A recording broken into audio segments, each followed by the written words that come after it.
ناظرین آج بات کریں گے ایک مشہور انسان کی، اور عجیب بات یہ ہے کہ مشہور تو بہت سارے لوگ ہو جاتے ہیں مگر ان کی وجہ شہرت ان کی ذلت ہوتی ہے۔ یاد رکھیے شہرت اور ہے، عزت اور ہے۔ دیکھیں نا، مشہور تو شیطان بھی ہے، مشہور تو فرعون بھی ہے، مشہور قارون بھی ہے، مگر کیا لوگ اس کی عزت کرتے ہیں؟ نہیں نا۔ اللہ والے بھی مشہور ہیں مگر آج ان کی دلوں میں تعظیم ہے۔ ایسے ہی ایک بدبخت کی آج بات کرنی ہے جو مشہور تو بڑا ہے مگر اس کی شہرت اس کی ذلت کی وجہ سے ہے۔ میری مراد آج یزید کے بارے میں جانیں گے۔ یزید سن 25 ہجری میں پیدا ہوا۔ کردار کیسا تھا؟ کون سی بری عادت تھی جو اس میں نہیں تھی؟ نہایت بد خصلت، فاسق و فاجر، شرابی، بدکار، ظالم، بے ادب اور گستاخ شخص تھا۔ یہ بہت موٹا اور بدصورت اور اس کے جسم پر بہت زیادہ بال تھے، بڑی بری عادتوں والا اور بےہودہ حرکات کرتا تھا۔ اس نے محارم رشتوں سے نکاح جیسے کبھی کام کو رائج کیا، یعنی وہ رشتہ دار جن سے نکاح حرام ہے اس نے ان رشتہ داروں سے نکاح رائج کروا دیا تھا۔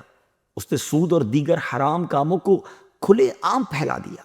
اس نے مدینہ طیبہ اور مکہ مکرمہ کی بے حرمتی کی، جی ہاں، اتنے مقدس شہروں کی بے حرمتی کی اور ظلم و جبر کی وہ داستان رقم کی۔ انسانیت آج بھی کانپ اٹھتی ہے۔ ایسا برا انسان کبھی مسلمانوں کے خلیفہ بننے کے لائق نہیں ہو سکتا تھا، اور یہی وجہ تھی کہ اس کا اتنا برا کریکٹر جس کی وجہ سے امام علی مقام امام حسین رضی اللہ تعالیٰ عنہ نے اس کی بیعت سے انکار کی اور اپنا پورا گھرانہ قربان کر دیا، مگر اس بدبخت کو مسلمانوں کا خلیفہ تسلیم نہیں کیا۔ اگر امام علی مقام امام حسین رضی اللہ تعالیٰ عنہ اس وقت کسی مصلحت کے تحت یزید کی بیعت قبول کر لیتے تو شاید تاریخ انسانیت میں حق و باطل کے درمیان فرق ہمیشہ کے لیے دھندلا جاتا اور آنے والی نسلوں کے لیے ظلم کے سامنے ڈٹ جانے کی ایسی کوئی روشن مثال باقی نہ رہتی، مگر امام حسین رضی اللہ تعالیٰ عنہ نے اپنے عمل سے یہ حقیقت ہمیشہ کے لیے ثبت کر دی کہ حق کی راہ میں وقتی فائدے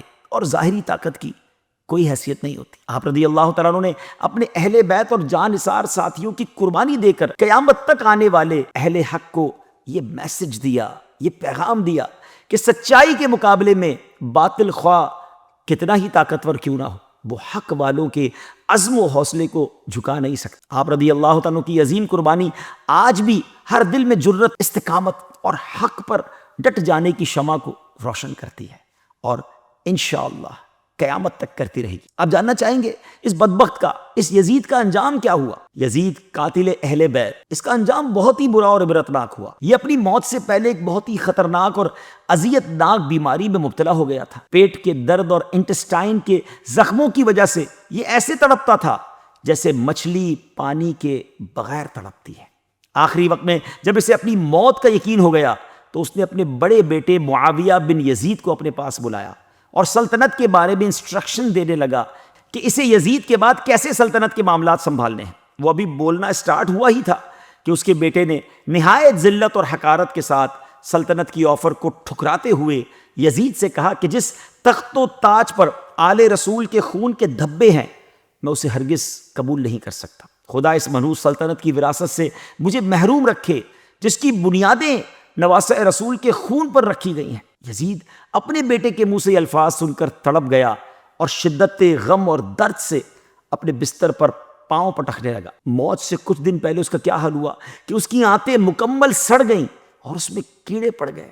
تکلیف کی شدت سے یہ خنزیر، جی ہاں سور یعنی پگ کی طرح چیخا کرتا تھا۔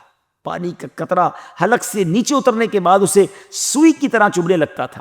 یزید پر عجیب قسم کا اللہ کا قہر نازل ہوا تھا۔ یہ پانی کے بغیر بھی تڑپتا تھا اور پانی پی کر بھی چیختا تھا۔ کسی صورت اسے چین اور سکون نہیں مل رہا تھا۔ بالآخر اس درد کی شدت سے تڑپ تڑپ کر اس کی جان نکلی اور مرنے کے بعد اس کی لاش میں سے اتنی گندی بو آ رہی تھی کہ اس کے قریب جانا بھی مشکل ہو رہا تھا۔